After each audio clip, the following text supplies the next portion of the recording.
अंधेरे की गहराई में आरुषि ने अपनी परीक्षाओं के लिए शहर से दूर एक छोटे से गांव में अपने दादा दादी के पास रहने का फैसला किया। इस गांव का नाम रामपुर था, जो अपनी प्राचीन इतिहास और रहस्यमयी कहानियों के लिए प्रसिद्ध था। आरुषि के पहले ही दिन उसे गांव के लोगों से डर लगने लगता है।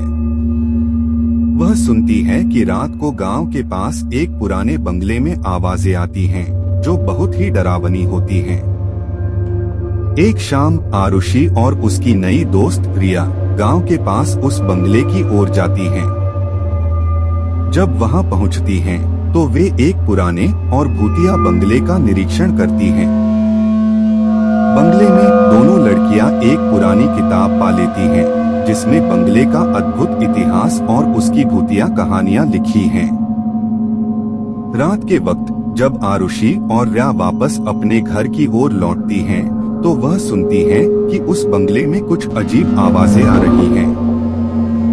अगले दिन दोनों लड़कियां बंगले की ओर फिर से जाती हैं।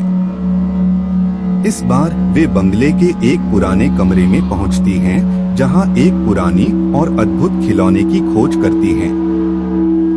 खिलौने को देखकर दोनों लड़कियां को अद्भुत गतिविधियां का सामना करना पड़ता है। खिलौने का एक हिस्सा हर रोज रात को जीवित हो जाता है और वह खिलौना गतिविधियों का केंद्र बन जाता है। आरुषि और रिया को खिलौने से जुड़ी भूतिया कहानियों का पता चलता है।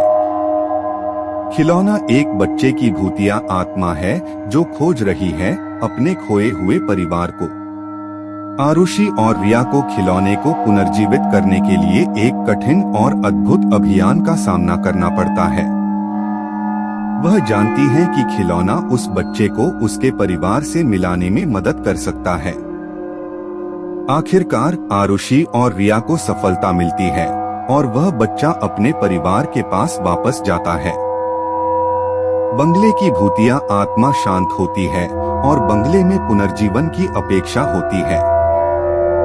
इस कहानी से हमें यह सीखने को मिलता है कि जब हम किसी भी समस्या से सामना करते हैं, तो हमें उसे ठीक तरीके से समझना और समाधान निकालना चाहिए।